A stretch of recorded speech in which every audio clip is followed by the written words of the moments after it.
Okay, welcome everybody. I introduced you guys watching. I introduced you to the to Deposco, which is the software we made the transition to, and introduced everybody to our we're calling it a capacity sale. We want to test our capacity, so we're hoping to entice some people in a slow time of year to buy some stuff from us. And so hence we came up the really ridiculous 9% off for the month of September. We did 9% off and free shipping over 500. That causes some controversy, which I seem to be pretty good at. But we wanted to talk through today. I asked our now friends from Deposco to come on to a Zoom call and to get together and discuss, software in general. I know there's lots of other, e-com people that are interested in cars and interested in detailing. And so there's lots of people that watch these videos. I've been sharing our business progress from the beginning. That's been part of the whole Obsessed Garage brand, is to be as upfront and authentic as possible. And so I wanted to kind of get us together. We're also going to have some Deposco software people on site later in the sale next week. We're going to share with you kind of some of the detail of, I don't want to give away all the secret sauce, but we're going to share, a lot of the detail of how we're using it and why we need it. And we'll hope to answer some of those questions today. First, let me explain, and it'll actually be helpful for Josh and Charlie and Aaron, you guys, kind of where we came from. So I started the business by accident. In 2014, I was diagnosed with obsessive compulsive disorder. I started making videos as a form of therapy. I actually had this really goofy therapist who he was the total opposite of me, but that was a really great person in my life at the time. And so I was open to suggestions, and he suggested I make some friends. And me being a good engineer, I sat down and said, what's the most efficient way to meet the most amount of people possible? And so I figured I would start making videos, right? A little more complicated than that, but that's the basic story of how this started. In 2015, I met a buddy from church who he was a graphic designer, and he helped me set up a WordPress site. And so I was on DigitalOcean and WordPress, and so we had to have like a cloud-based host, which I knew nothing about, and then WordPress, which had some click and drags, but a lot of code and stuff needed to be written. So he helped me do that. I should probably get an NDA from him, but he came up with the Obsessed Garage logo, not this one, but the hex with the underline, and just happened. It was his first run, his first design, and I was like, that is it. That's what we're going to do. And so in 2016, I made some T-shirts, and in normal Matt Mormon fashion, it took me a year to make T-shirts because I just couldn't find ones that I liked. So I reached out to my one of my brands I admire so much, which is called Rogue Fitness. And I was much fitter then, but Rogue Fitness made the best T-shirts in the world, or they printed on the best T-shirts. And so they had turned me on to Los Angeles Apparel, it was formerly American Apparel. Dov Charney, the owner, who was basically ousted from his own company. We all know that e-com story, or that, modern business story. He went and started Los Angeles Apparel and is hand making shirts in the Los Angeles area from, in the US. And so I launched the shirts, and I couldn't do the shirts on just general WordPress site. So I made a second site and I made the choice to go with Shopify. And so I looked at Magento, and I looked at WooCommerce, and I looked at all these different options. My original plan when I made the T-shirts was to just drop ship. And so I found a printer that would also do shipping. And the reason I built the Shopify site was because they didn't believe that anyone would buy 2 shirts or 3. And so they just added shipping. So it was like, $30 per shirt. And so if somebody bought all 5 shirts that I made, which most of my customers would do, they thought I was nuts. And it was like $250 to ship 5, $25 T-shirts. And so, and they were charging me a massive premium. They were going to take 30%. So I said, screw it. I'm going to build my own site. I had another buddy from church that I was, trying to get him some supplemental income, and he was going to pack and ship the shirts. So I had the WordPress site and the Shopify site. And so me and my friend Josh were we were taking inventory, and we were, putting all the shirts and folding them with the little folder things. And what happened is we lost like 150 or 200 t-shirts in like the first month. I don't know if Josh was giving them away as promo items or something, but I said, look, I'm losing money. I'm paying him to ship the things, and I'm losing money I was selling $10,000 a month in t-shirts. I'm losing money to do this. And so I asked my parents if they would start shipping for me. And so I shipped a pallet of t-shirts up to my parents in Pennsylvania. I'm in Florida. And they unboxed the pallets, set it up in my old bedroom and my sister's old bedroom. They had an 1,800 square foot house, 3 stories. So they were carrying stuff up the stairs and then back down the stairs. And my dad was dropping it off, and they were doing it part-time.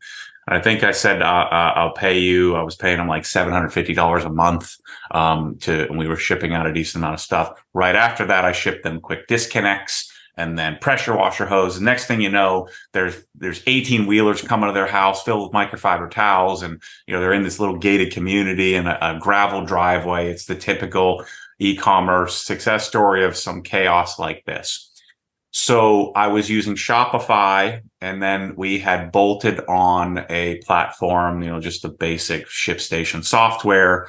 And my dad was doing it on yellow pads. That's how we were managing inventory. I mean, it was in their house. And so they knew every part, every piece. They knew exactly what everything was, right? Really, really, really simple. He would order, and then he would tell me, and then I would go order it. We had a little system going. And then eventually, as we started adding employees, and then my parents eventually moved down here, we ended up in a 2,000 square foot warehouse where I was videoing, filming, and also editing. And then they were packing and shipping. We'd hired Ted, who now basically runs the warehouse. He was a garbage man. And so he was just trying to decide what he wanted to do with his life. And so I convinced him to come work with me. And that's been the story with a lot of employees. Tommy on this call eventually came in. He came from Boise, Idaho, was watching, videos, and drove all the way across the country, convinced his girlfriend to come with him. And so that's been the story since the beginning. Eventually, I needed to start to work and figure out, how do I ship things? Because one of the things that I knew in the beginning is that there's no way that we could ship out products for free and curate them. Meaning, I want one product from here and one product from there and one product from there. I also knew we wouldn't be able to run sales all the time, because when you're curating products, I don't have the negotiation power to get great margins. So our average margin on a product is 30 or 35%, not 40, 50, 60, 70%. And so when I'm buying CarPro products, or I'm buying Osmatic guns and wands, or I'm buying Krenza pressure washers, I think Krenza pressure washers have like a 20% margin, and it's a real heavy thing. And so what I decided to do was to just be really candid with the audience and ask them, hey, would you pay for shipping? I know that everybody ships for free, and that's a real big ask. But I can't do this research for you. I can't make the great videos. I can't find the products from all over the world. And I can't maintain this ability to like punt a product and get a new product, because I can't just go to McGuire's and say, hey, I'm going to buy millions of dollars worth of stuff from you, so I need the 60% margin, and then I can run sales and I can eat the shipping and all of that. And because the thing that people don't realize is that Amazon passes on the shipping costs to the vendors. Right? The shipping still gets paid. It either gets paid by them marking the product up, or it gets paid by the vendor or the consumer. So that was my big ask to the audience. We'll provide more value if you pay for shipping. Well, that was a really difficult thing on the algorithm, right? To figure out, how could we put this together where it could generally pick a box and generally create a decent quote. And so that was the first thing. And I spent a lot of time in the software trying to figure out, how could I do that? There was an application called Boxify that we bolted onto Shopify that allowed us to get shipping quotes. But we were still managing inventory with pen and paper. But now we had like 3 shelves and 2,000 square feet, of which maybe 1,200 square feet was stuff. As more stuff started to come in, it became more and more difficult to do with pen and paper. So the previous software I just got rid of, or we just made the transition to, was another bolt-on platform to Shopify. And so we made the transition to that software. That software then took over the inventory side of things. We started to actually build inventory in the software. And then we started out with like a really baby, what was it, like $50 a month license. And then as we added more users and then as we added more services, it became something like, $1,000 or $1,500 a month, which was a significant amount of money. Our big problem in the way we do things is we put packages of these curated items together. And so that becomes a really complicated thing from an inventory perspective. We also now have two warehouses, and we have a manufacturing facility called Curated Manufacturing, which my dad manages. And then we have the Obsessed Garage warehouse as well. And so it was time, that Tommy and Chris and the team, basically sat me down and said, Matt, it's time. Like we're having too many issues. We're having a really hard time ordering product, issuing purchase orders. It's time for us to start barcode scanning, for us to start setting up ABC inventory, to start setting up a little bit of bulk picking, even though we don't have the prototype warehouse yet. And if we're going to do this, if we're going to make this upward leap and this upward transition, we need software that can work with us. So that brings us up to date. They had interviewed 3 or 4 different companies over the course of 6 months. The first time that Tommy and Chris came to me, I said no. And it was a good thing I did that because we were going to choose something that I don't think was as good. And so I kind of shut them down on purpose and then waited for them to say, it is now, we absolutely must do this.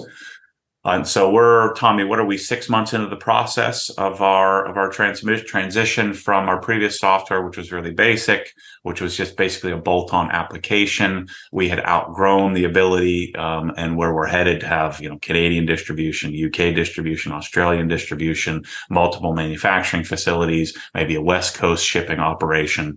And so we're headed in a direction where we needed software that could grow with us. So we've been working on this transition of making Deposco work, and it is not easy, right? And you guys have seen this, so I love it, Josh. If you could kind of give us a flavor of, and Tommy, you can chime in as well. What is it like? So we've made the decision on the software. What would someone expect? First of all, so Tommy, maybe you can explain, and then we can pass it off to Josh, and he can kind of fill in the gaps.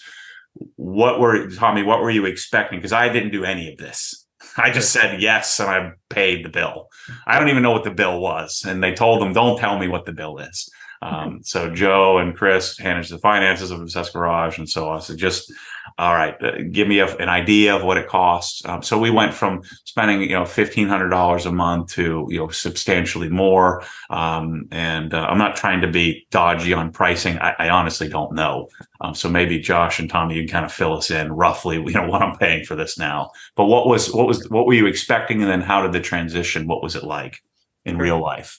Yeah. Well, we knew it would be a lot of work because anytime you do any sort of software change that affects, orders going out, it's a big deal, right? Because the orders don't stop flowing in. So like there's people always purchasing stuff on the website. And so, having a smooth transition is a difficult thing to do. But in talking with Heath, he's the one who's the sales guy that we talked back and forth with.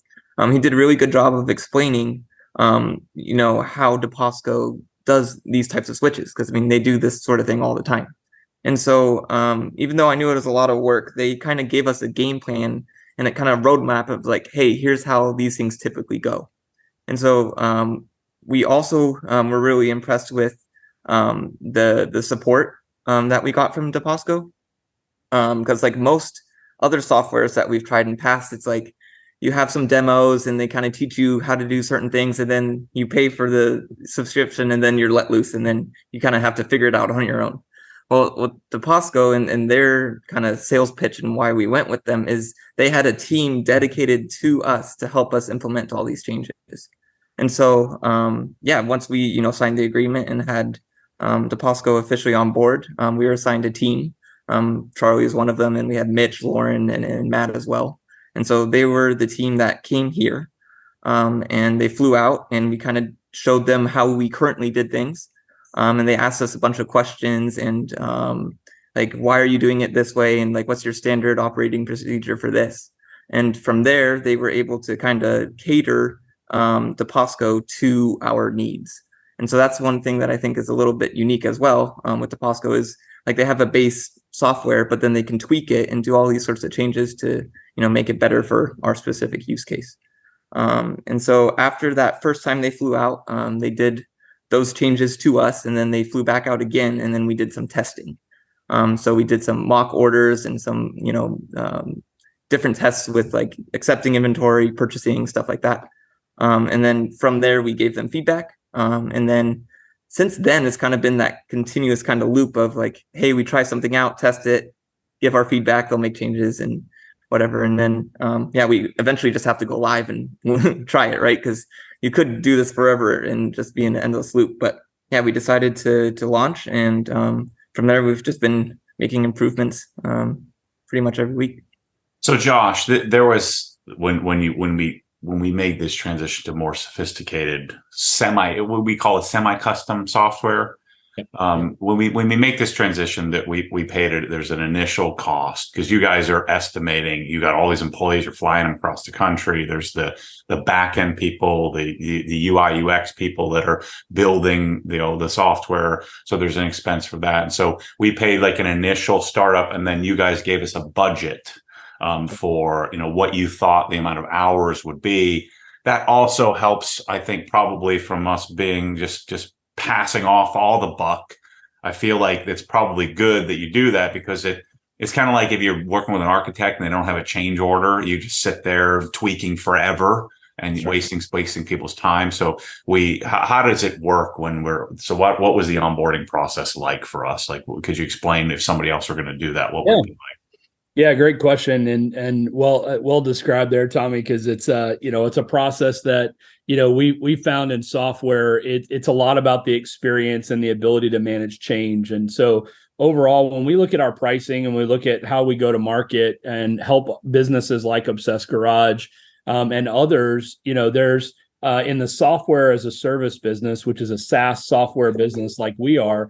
There's a typical subscription or annual fee that you typically pay, which allows you access and use of that software. And then you do some professional services budgeting, to your point, to outline what the core business needs are. That way, it helps you to have a roadmap and a plan to execute off of, and ensuring that you're hitting your success criteria. A lot of companies will jump right into this and not define what success means initially. And so a lot of it is establishing the target that makes sense to help the business build a foundation, understanding what through that process gives you those areas to create change. As Tommy was mentioning, it's not just about the implementation of the initial part of the software. It's about teaching the team at Obsessed Garage what the different variable changes that you can make throughout this journey. Because just like a car, when you buy the car, you also tune the car as you go faster and faster and determine that. So that's the way we look at software, and the way we've deployed it with Obsessed Garage is we built the foundation, we focused on core success criteria, we had a budget, and we moved fast through that journey. We signed in March with you guys of 2023, and we were launched by middle of May of 2023. So about a 2-month timeline to go start to finish to build a foundation. Now, the implementation is not the final journey, but the reason we do what Tommy was mentioning and what you're mentioning, Matt, is, instead of just handing you the software and saying good luck, we've just seen so much shelfware out there. We've seen so much software that goes into business, but at the core of software is a means to an end. Nobody wants to go implement software. If you do, I love you. Hats off to you. I just haven't found anybody that really is like pumped about that. Our team is, we love it. But at the same time, you're implementing something that's a means to an end, which is what are we doing to try to help the business handle the core growth trajectory of your business? What are the challenges? What helps you tie those things together? And we can't just leave you out to dry and say, hey, figure it out and call us if you need us.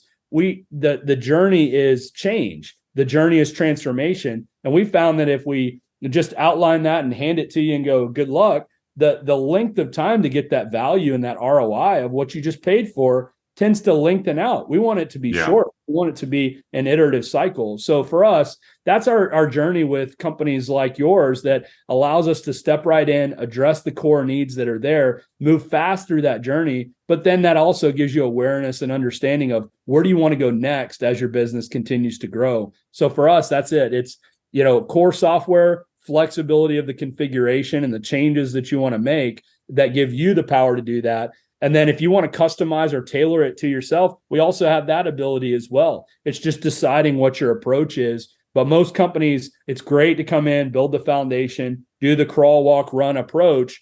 That way you're learning the software and you're empowered to take the software beyond where it is when you first implement it. So that's the way we think about it, Matt. So that was my big thing with Tommy and Chris and the team, was to say, look, software is not going to be our solve. Like, the software is not the solve. It's the input of the software that creates the solve, right? You have to put in the time, you have to put in the energy, you have to put in the effort to build the platform that then creates the output that you're looking for. It's input, output. It doesn't just, you don't just put on an app and you just attach it and have it go. And that was why we felt like we needed to make this move as well, was that we had put as much input as possible into the more sort of basic, built on the basic app that we were using. There was no more input we could provide. There was no more customization we could have done. And we have some unique things that we do, and some of the, the kits and things that we put together, and then trying to get our inventory to match up is quite complicated. Yeah. So the expectation from a business owner, if you're going to do something like this, is that you're going to have, an initiation fee, which is what you guys. It's not just, I didn't get the sense it was just straight profitability. It's actual to pay for all these people to come and do this stuff. And then there's a budget for the, and I think you guys had quoted us pretty darn closely, right, Tommy? I mean, we were within hours of what they had quoted us. So we knew what to expect there. We know what to expect in our monthly cost. So we made a significant investment. So to me, it was like I could hire another 2, 3, 4 employees, or I could hire a software employee, if you will. They could make us much more efficient, so we would need less people in the warehouse. So one thing to note there on that, Matt, is like, in that investment, as you guys went out and launched the software, to your point, it's, you can't grow the business linearly, right? You have to find ways to automate, to connect, to build the ecosystem, the way to support the customer. And also goes down to like what your core goal is, to satisfy the customer, get the product in the hands of the customer quicker, be able to understand the visibility journey so they know what's happening.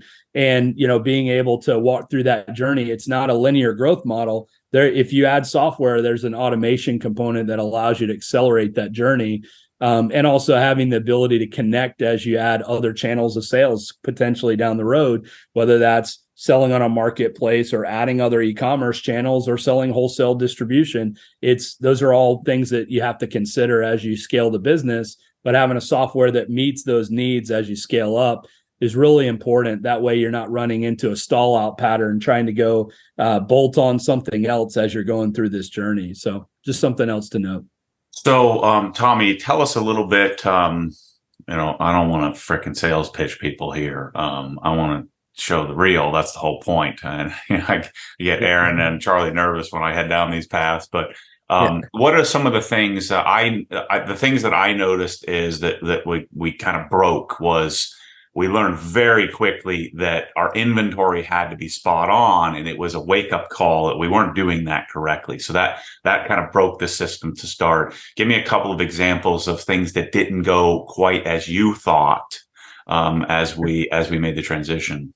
Yeah, so like in testing phase, you do what you can to, I think the Deposco team called it unhappy paths, right? So you try to test all the unhappy paths of what could possibly happen that's not an ideal situation. And so we did the best we can, but when it was time to, do this thing for real, and like in the live production environment, there were a lot of things that did come up that we weren't really expecting. So for example, one of our policies is to split ship things, right? We have a reserve your spot system where if something's out of stock, people can, lock their place in line so that they're guaranteed, a product once it comes in.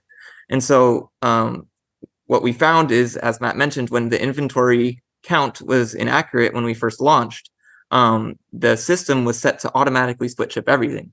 And so we were shipping, some orders like, 8, 9, 10 times, because a lot of our orders are pretty big. Like if you have a custom install, there's like 50 pieces to that, right? And so that was one of the things that we initially struggled with and have since then made changes to. But yeah, when we first launched, we were split shipping like crazy. And so to us, that's like a big, jump in cost in shipping that we have to eat. So that was one of the things in regards to, the inventory count that needed to be fixed. Another thing was kind of just like the training of our people, right? So as much as you can do in, a testing environment, when there's a lot more orders coming through, the pace of thing changes. And so some of the pickers and packers just had a lot of questions in general. And so it was a lot on Ted and I kind of getting pulled in a lot of different directions, kind of teaching people how to use the software in live time.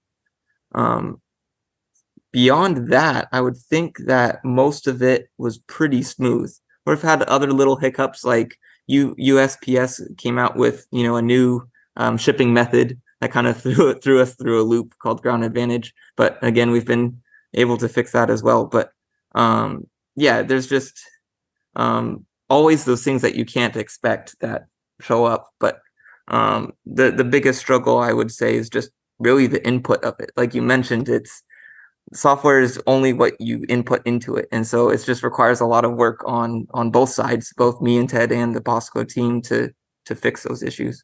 And so I think that's the thing that I didn't expect as much, was how much time it would take for us to work these things out. How many times did you have that panic moment, like, oh gosh, we screwed up, we shouldn't have done this? I don't think I've ever had that feeling of, oh crap, we screwed up, we shouldn't have done this. It was more of just like, oh, I didn't expect it to be this hard. But I think if you were to ask anyone who's gone through an implementation, they'll probably say the same thing, like, oh, dang, I didn't expect it to be this hard. Because this is the first time myself personally, I've done something, at this scale. And so, I tried to prepare myself mentally and the team mentally as much as I could. But yeah, once it comes down to it, it's definitely a lot of effort. And you guys did a great job of insulating me, and because I'm wound pretty darn tightly, and so I didn't come to me. I could sense that, okay, something's broken here, but I'm going to pretend that nothing's happening. I'm just going to keep doing me, staying where I'm supposed to stay. So I want to explain something to people so they understand how this works. And so let's say you bought $100 item and then it charged you $15 in shipping, which seems like a lot, or even if like an $80 item, or sometimes you could buy a single gallon of a $30 product that's costs $15, $16, $17 to ship. And so when people go to Obsessed Garage, you see, man, these shipping prices are ridiculous. The thing you have to keep in mind, how complicated this is that let's say you bought a sticker and a gallon and a pressure washer and a vacuum hose reel and a bunch of empty press-all bottles. So imagine, first of all, like even in the real world, not in software, like what kind of box? Like how do I put this in boxes, right? So it's already complicated just in real life. And then we're asking software and the way that we do this is we have dimensions for each product. And so then the software takes dimensions, and then the software takes the boxes that we have, and then it tries to create a real world through AI and stuff. So a real world sense of how are those things going to go in a box? But then it doesn't factor in, well, what's the thickness of bubble wrap around the bottle? And there's all this sophistication that goes into it. And then we have to, well, that's assuming we have everything. What happens if there's a product that's not there? Then what happens? And so we were so used to Amazon, because remember, Amazon just pushes the cost to somebody else. So they're happy to ship it out onesie twosies, no matter what. And so, but they're still having to pay that, somebody's paying that shipping cost. And so in our case, we have these curated products. We're taking extra care at packaging and putting stuff together so that it gets out there as perfectly as possible, because we're obsessed. And so then somebody pays $15 for a $100 order, and it ships 3 different times. Then it costs us $40. Now we only made $32 on the darn $100 deal. right? And so you paid $15 in shipping and $32 in profit to us, and we split it 3 or 4 different ways, and it ends up costing us $5 to ship you an item. These are the things that as a consumer you don't really think about, and I take a lot of heat for this. What a lot of companies will do is they just choose not to sell things. They choose to sell only higher margin things. And what we're talking about here, to be able to do all this calculation and make the software work, is really hard. It's easier to just say, you know what, free shipping. It really is a lot easier to do that. And then you just hope it works out. In the end, you hope you have enough margins. But because I wanted to create this sophisticated business of us choosing the best products and putting them together, it's caused us to have to make investments like this with Deposco software and have to do this stuff. So let me ask you this, Josh.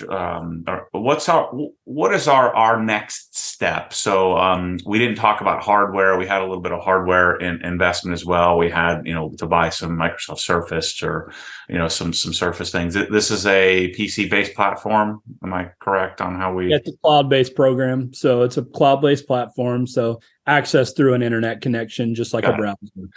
And so we currently have a 3,600 square foot warehouse, right? Of which about 200 square feet is office, and so we have a 3,400 square foot warehouse. And so we are missing quite a few procedural things, some efficiency things that you could have if you could spread it out a little bit, right? If we had higher ceilings, we also only have 14-foot ceilings at the peak. And so we had to ask your software to work within our, we have a lot of inefficiencies that we're currently doing because of the real estate where we're at. And so knowing a little bit of our story, where do you see our next step from a software perspective or from a efficiency perspective? What do we do next?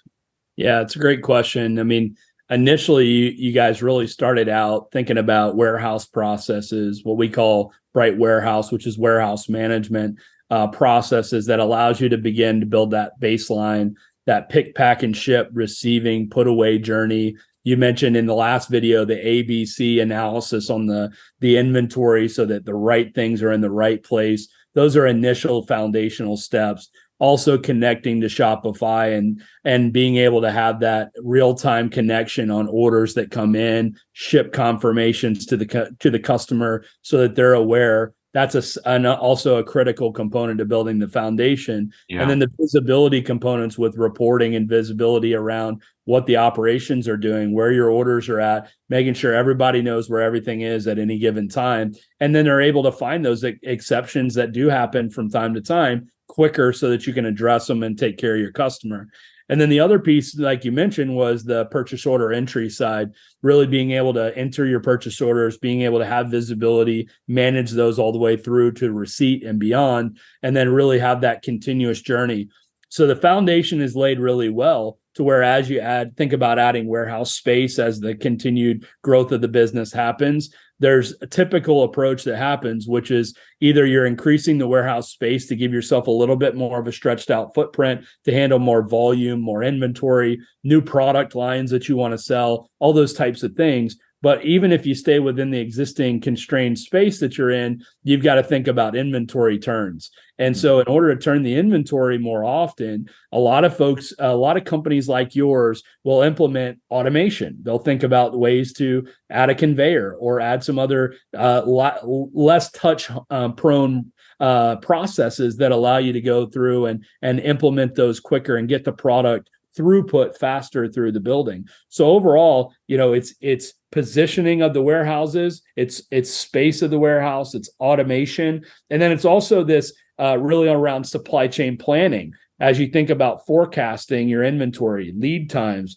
can you improve your lead time so that you can turn the product quicker to the customer? Can you get more products front and center on the site quicker? Can you allow yourself to have the right amount of inventory for the demand that you're expecting? Can you turn more demand if you need to? So the typical progression is build the execution engine, which is the foundational layer that you guys spent about 2 months building. Now you're tuning that to prepare for the next step, which is now you turn the dial up and you hit the gas pedal and you go, hey, can we automate? Can we add more space? Can we add new product lines? And can you tie that ecosystem together to help you go to the next level as a business? And so that's where our software doesn't really get to a place where it's capped out at all. There's an evolutionary process that occurs. And a lot of that has to do with, if your listeners are thinking about where does it make sense and where does the investment make sense, a lot of it comes down to, how well are you connecting in the ecosystem? Are you connected to where you can see the data, see the order, see the inventory? And then from there, can you take that connectivity journey and really think about automating and implementing something that takes you to a point where you're moving faster through the journey? And then this evolution of really taking it to the next level to try to potentially expand to multiple sales channels, multiple offerings as part of that. But you've got to be able to build that foundation to then begin to really lay out those optimization steps that are beyond that. So it really just comes down to having a software, a partner, but also industry expertise to be able to take you through that, but also knowing what's important to Obsessed Garage and the types of products and customers you're going to serve. So it's a joint partnership in that regard. Otherwise, you'll never hit the nail on the head unless you know it from both sides.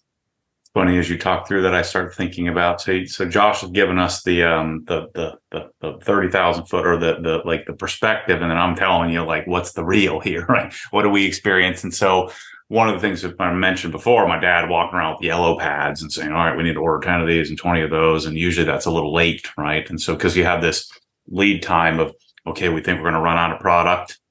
This is where software can really help. We think we're going to run out of product. And we don't have infinite cash too. That's one other thing that's really weird. It's like I'm selling 20 something million dollars worth of stuff and I'm always broke. I feel like, it's like cash is always, like, never have enough money, because especially if you're developing new products and it's hard to know exactly how much cash is coming and going. And then I see this ebb and flow of cash in the bank account. It's not a fun existence to live. But so inventory, and an inventory heavy business like mine, is really, really important to do properly. And so what we were struggling with is knowing, like, where are we? Like, even forget the forecasting part. Where are we? What do we have? We didn't even know what we had. We had these storage units filled with stuff. And so our inventory was always off because our software wasn't sophisticated enough to deal with all of our packages. And so how do you order when you don't even know what you have, right? Yep. And then how do you forecast if you can't even make step one? And so this is a really important investment for us. And this was one of the main driver for us to make this decision, was that we really need this sophistication that you're talking about, Josh. We need this sophistication in order to be able to, especially with a small warehouse, not only see when something is not on the shelf, but see it beforehand, and then know that we need to place the order to also factor in the lead time it takes to get the product in. And so if we can teach the software over time, eventually we'll have this engine where we don't have to have a person who has to know we have 2,000 SKUs now, to have one person knowing every single SKU. They can just walk and look at a screen, and the screen will say, order this, order this, order this. Don't order that yet. Don't order that yet, but it's coming. And then that's what we're hoping to end up with. We put the input in, so that way the output gives us the desired result. We know that these 3 widgets take a long time to get, so we need to place them ahead of time. Rather than the place where I can get in trouble is that just order it all, and we'll figure out where to put it. But then you run out of money, right? So that's the struggle of every business owner on the planet, is that management of cash flow, management of inventory, management of and hoping to predict what your sales are going to be, because if you do it wrong and the sales don't hit, and you can end up going out of business pretty quickly. So that's a scary part. And that was a real, driver for me to invest in software. I can throw as many humans as I want at it. In order to overcome the software thing, I'd have to have like a human per product, right? So every human would have to be touching the product every single day. And that's just not realistic. It's not efficient. It's not smart. Now, there are some inefficiencies that I want to stick with. What have you guys seen with like 3PL services and drop shipping? Do you guys think I'm making a mistake? I don't want to do that. I don't want to be drop shipping from others. I found that they just don't do it right. They don't do it as quickly. They don't do it when I want it done, and they don't take the care that we take. In your experience, what have you guys seen with that sort of thing of companies that obviously the modern, more efficient thing to do is use third party, services and do that kind of thing? Do you think I'm making a mistake by being so adamant about my choice here? No, I don't think so. I mean, we at Deposco, we have kind of a broad swath of different portfolio companies that are within our business. And, we work with about a third of our business as third party logistics providers, to where there's a certain time and place for a 3PL and a 4PL type of ecosystem to work. But there's a lot of things that you want to consider, before you try to make, just to your point, that kind of what's proven to be shown as like an easy decision. I don't think it's easy, to your point, because there's a lot of things to consider as part of that. And some companies need to, because of the stage they're in and the types of products and the margins they have or don't have. But, one thing that you are absolutely spot on about, Matt, is like brand experience. Brand experience to me is the ultimate card that you play if you're making sure that you're in full control of that experience for your customer. That's the obsessed nature that you guys talk about at Obsessed Garage, because to me, that's the crux of it all, which if you can control the experience, you've got the ecosystem to support it, you got the software and the automation to go through that. There's not a need for that on the 3PL or 4PL side of things. Now, where we do see this is where the growth rate is starting to outpace either the culture or the experience that you're trying to create.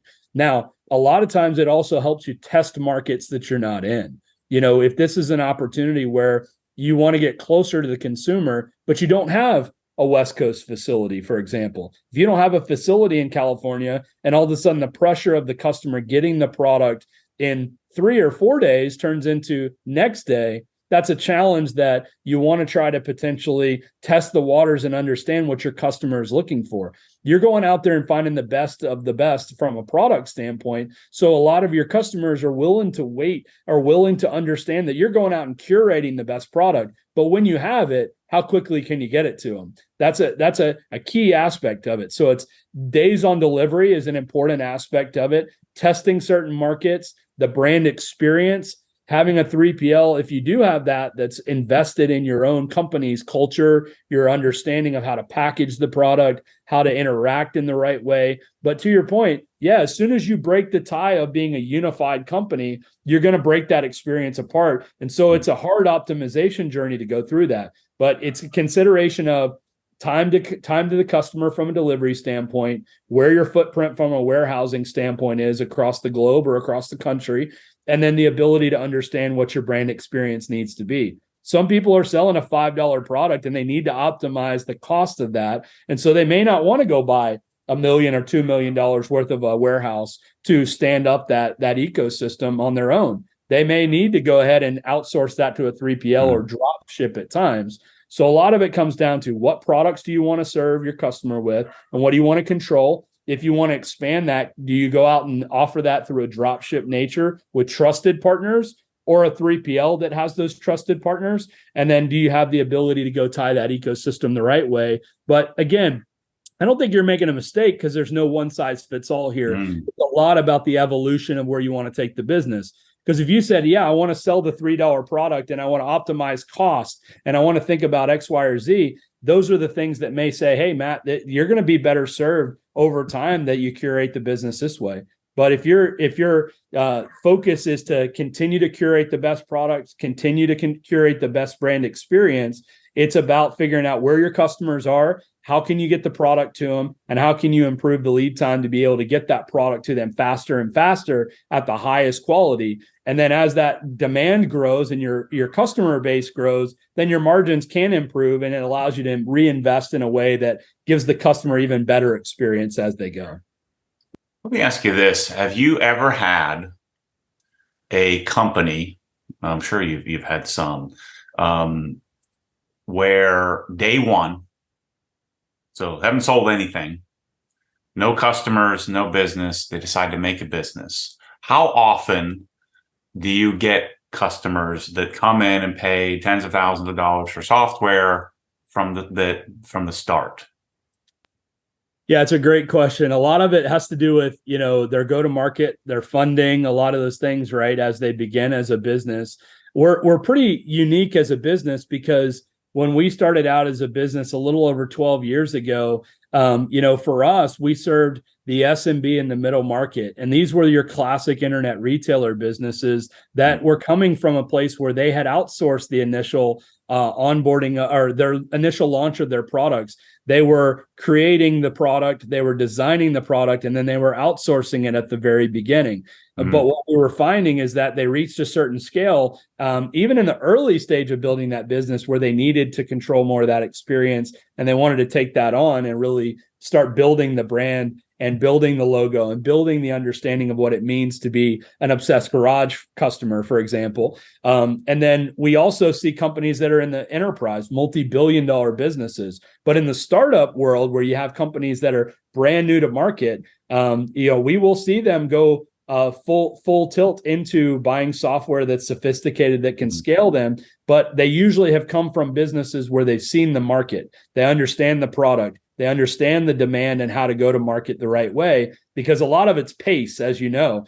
If you can go to market right away and you can sell 10,000 orders a day, just as an example, why not go ahead and invest in sophisticated software or curated software that allows you to help you go fast through that journey? But again, it's rate of change, right? It's rate of change. It's the amount of funding that they have. It's where the demand is and what type of go-to-market motion they really have. If they're selling on Shopify, they can probably launch very quickly. If they're trying to sell on a different platform, it may take a little bit more time. So we have seen companies that have been spin-off companies that are well-funded right out of the gate, that they will do that. But we've also seen the bootstrap company that goes from a Kickstarter campaign all the way to the point where they now then control their experience. But there is there's a beginning stages of this. And so what we started doing a few years ago, which was interesting, is we started seeing more and more of that happening. And so we have parts of the software that can really be curated to the earliest of stage companies that are the foundational layers of inventory management, connectivity. And then you've got all the sophistication through the enterprise, where you've got high automation, fully smart facilities that are doing autonomous robotics, et cetera. But that's millions and millions of dollars of investment versus something that they need to get connected quickly. They need to build good inventory practices, because guess what? If you can't serve your customer well right out of the gate, whether you're a $0 company or $100 million or $1 billion company, they may not come back. And so what we found is that we're seeing more companies step up to invest earlier, because they know that if they don't create a good experience right out of the gate, they may not get a repeated customer. Hold on 1 second. Hey, I'm trying to make a video in here. Stop yell talking. God dang it. You're killing me. God, I had a really good thought on that. I think you just turned my whole, us founders that start from scratch, right? With no money, with no business sense, with no business background, you kind of hold on to that as like, this is better, right? And so when you first said, depends on how you're funded, my initial reaction is, well, somebody else's money. And I just started thinking, I said, well, I'm talking about starting all these other companies, and I'll be much better funded. I have much better experience. I know what I'm talking about. Maybe I bring in an investor. And so I'm always saying this with where we're at.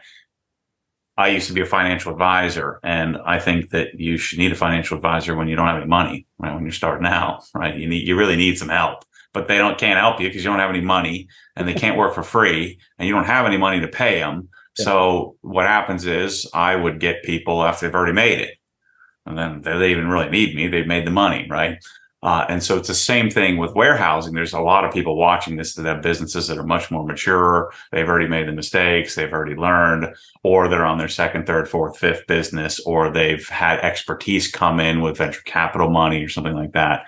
And so the interesting thing with this, like this software, I feel like I needed this software from the beginning, but I didn't have any money. I didn't have any sales. I didn't have any, and if I would have pitched, to try to raise capital on this idea, I didn't even have an idea. I just was kind of doing whatever seemed to make sense at the time, right? And so I could see how you just sort of turned my brain a little bit here, in that I always looked up at my way that this kind of happened, and looked down at, well, it's somebody else's money, but that's likely because they're smarter, generally speaking. Well, what do you know about business builders, right? I mean, once you build a business, you make all the, you do some good things, you make some mistakes, you learn from those mistakes. It's a slower journey at first, but it gets faster, right? And you become understood. You understand the journey, you understand the ecosystem, you understand the objections, the challenges, and all these things. But part of it's just, it could be a network of people around you. It could be companies that are working with you that are willing to advise and understand and share that expertise. Like what that's the ultimate definition of a partnership, right? Is hopefully we share our lessons learned with our customers in a way that allow you to share your ideas with other business owners that are going through the same thing. And part of like our mission is to try to drive commerce to a very central ecosystem, to where you can talk to another provider, maybe not even in the same space as you're in, but you can learn the tricks of the trade for what works, what doesn't work at the stages, and join that ecosystem together. Because again, it's not a zero-sum game.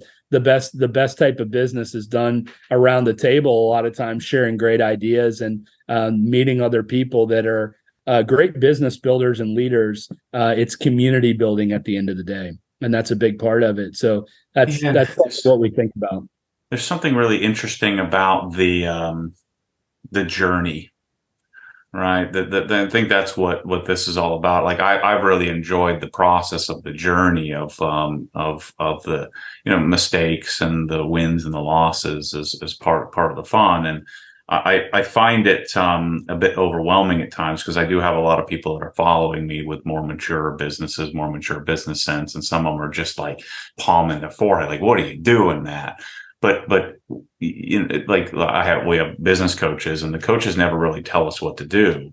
They just guide and steer, and we actually end up coaching ourselves, because if somebody tells you something versus if you discover it on your own, it's a very different thing. Like, for example, I'm building out a grouping of tools that I want to build a curated package of hand tools for the garage.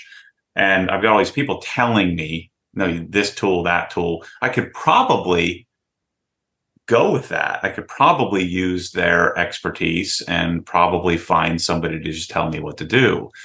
But that's a destination. That's like going right to the destination. What the heck is the fun of that? And so, despite the fact that software is not really my thing, or the warehousing is kind of the business that I'm in, but not really my thing, without the personal discovery and the personal, like, touching the bottle, picking up the bottle, putting the bottle in the box, shipping out the box, and then realizing the bottle's leaking everywhere, when somebody probably could have told us that that's not the right way to do it. But now I just feel like there's more power in the experience, in the journey, than there is in the destination. And then you create, we have a value set of, employees and executives at my company that now have experienced it, that we could then go, turn it on quicker in the future if there's some other idea that we're working on. Totally agree. I mean, the quality of the person to share those ideas and those learnings and findings and helping someone else along the journey is really the name of the game if you're going to be out there making an impact. And you're in it not just to sell products and do these things, but to make an impact, right? Yeah. And I think that's a big part of it. So we share that.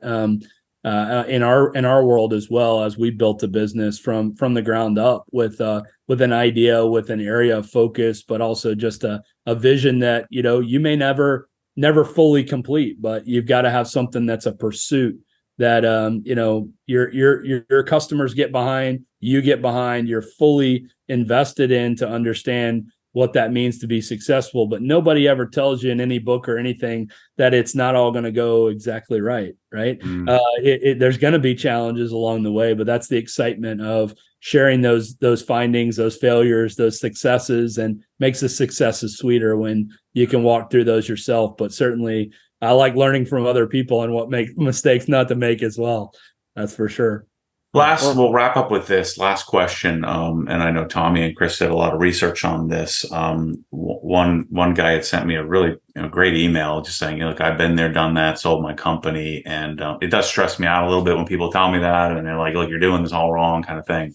But one of his concerns that he had addressed, I think he probably experienced this at one point, is, so we've gone into this semi-custom software. What happens if you guys aren't around, right? So what do you say to that? What's the rebuttal to that? Like, am I going to end up with one lone employee left that's kind of patching stuff together? What does the company look like? What is the longevity path? I'm sure you're smiling because I think you guys have probably all heard this before. I don't want the sales pitch. I want the real. We're spending all this time and money and effort to build this out. How do I know you're going to be here with me when in the future? Yeah, our beginnings are probably one that you resonate with as well. I mean, we're a founder-led company, second generation software company. Our founder, Bill Gibson, his father was one of the founders and creators of a company called Logistics in the 80s and 90s, was really one of the first supply chain software players. And during that time, they played a integral part in growing the supply chain software ecosystem to where it is today. Logistics was one of the world-class leaders in software in the 80s and 90s and early 2000s. They were dealing a lot with manufacturing planning, so demand planning, forecasting. A lot of that was manufactured and a distributed model in a lot of ways, from kind of this classic hub and spoke model that used to be the case anywhere you looked across commerce. And what they saw was kind of the mainframe to client server era happening when they started Logistics as a pivot in technology. Well, our founder, Bill Gibson, was grew up in the business at Logistics. His father ran that business, and he got to be a part of sales and services and implementing software, meeting companies, went to business school, went into venture capital, private, and really started looking to invest in a company that was serving what the new wave of commerce was, a cloud-based company, one that was focused on today's company that understands how to go direct to consumer, understands how to go business to business, but tying together that story in the middle market, which is where a lot of the growth is happening across the landscape of business. And so he looked and tried to fund a company and invest in a company during his venture capital days and didn't find one. And eventually, it was kind of, if no one else, it was him. And so he took the opportunity to start the business with a multi-decade type of a view of where we're trying to go as a company, which is to build not just a company that's building quickly to sell, but one that's out there trying to really, take commerce to another level, which is we're a fully built out cloud system. We've got a very, very large vision. In the early days, we used to say we want to be the Bloomberg of physical goods, meaning we want to be at the center of every physical good that's on the planet, meaning that there's supply chain opportunities, there's commerce opportunities to help the customer and the company of today achieve what they're trying to. So for us, we started out building supply chain execution, warehouse management, order management, integration software, and we've eventually moved into supply chain planning, forecasting, demand planning, and we have a vision that's beyond that. That we're always innovating and creating new products. So what used to be one product that we went to market with is now 9 products, growing on an annual basis to create a portfolio of products that are out there. But our vision is we've developed it all in-house. We put it on one database and one system. And so for us, we're not even close to done. We have a vision that's bigger than we may ever accomplish. So if I say we want to be at the center of every physical good on the planet, that's not a small goal or a small vision. And, we've continued to be a founder-led, founder-backed, and family-backed company. And we continue to grow very quickly through that journey. And now we've been in business for just about 13 years now and continuing to grow in a tremendous way. But our goal is to continue to grow. So we all launched US and North America as our primary, focal point back in 2010. And then last year we opened up an office in the United Kingdom. We have an office in London now and are going to continue to be a global presence as a software provider. So as you can imagine, North America to Europe doesn't finish the drill for us, and we're not even close to finished on that front. But really, it's a bigger vision than that. It's building a company that's built to last, and one that really is community focused, culturally driven, and passionate about what we do. And so, I've been with the business for 12 years. I started when we were very, very early on as a business, right out of the gates.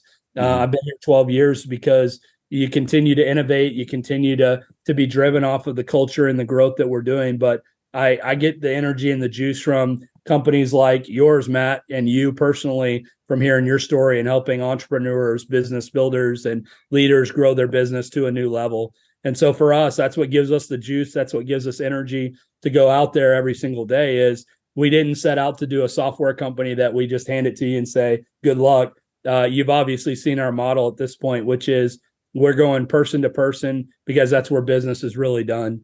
And so for us, that's the way we look at it, Matt. It's a long journey to build a business, and we want to share those war stories. We want to share in the successes of that, but we're hungry and we want to continue to do more. So what everybody watching can expect to see is we don't know what it'll turn out to be at the end of the week, but we have a couple of people from Deposco coming down to help look at the capacity sale. So please go in and those of you who have been on this journey with me, go buy something. Help me break. I want to break this freaking system. So that way I make these guys work for their money, make the software as efficient and as effective as possible. We're doing this Black Friday is our big, event of the year. And so we're looking to break the system so that way we can be more efficient. On average, in the past, it's taken us as long as 3 weeks to catch up to Black Friday orders. I think last year was about 8 days. We're hoping to cut that in half. And so we built the staff to be able to manage that, as well as implementing software to be able to make it more efficient and hopefully not have stacks of papers with orders we're trying to figure out and all that stuff. That's a key focus for us in the future. So, anyway, thanks, Tommy. Anything else you wanted to add before I wrap us up here? We went over my time. No, we're good. And then Charlie, who's on the call here, is our direct representation. So he put this meeting together, got Josh on the call, and then Aaron is the one who sort of allowed me to make this video and put this stuff together. So we'll be sharing the physical. We're going to show you some of the software. We're going to show you. We don't want to show you all the software because then that we're giving away the secret sauce here. So we're going to show you some of the software, some of the hardware. We're going to show you the processes we're going through. I believe selfishly, if I show customers what we're doing, then they believe me, that this isn't freaking easy, and that people, I think rational, intelligent, non-entitled individuals want to see companies succeed. Part of the reason why I'm doing this marketing for Deposco is I want them to be in business. My friend Larry Cosilla, MONYC, who's a big YouTube channel that everybody's watching this knows. I've still this from him. He always talks about, I want the businesses that I want to frequent to be in business. And so I want to do whatever I can to help them and market them, as well as, support them myself. And so I think that the vast majority of people that are watching what we're doing in Obsessed Garage, I think most people appreciate that. we're struggling like everybody else is. Yes, we've had some success. Yeah, I've got a few cool cars that we get to put in videos. But I think that most people want to see the businesses that they want to frequent succeed. And so I want to see Deposco succeed. And so I'm doing my part. And I know that also I have lots of other, YouTube and other e-commerce people that watch this stuff that want to know what I'm doing. And that way they can at least make a decision and say, maybe I should check them out and consider, the software, for my business. So anyway, thanks everybody for being on the call. And I guess we'll see some of you guys, some of the Deposco reps later this week. So make sure to check out that video if you're interested. Thanks, everybody.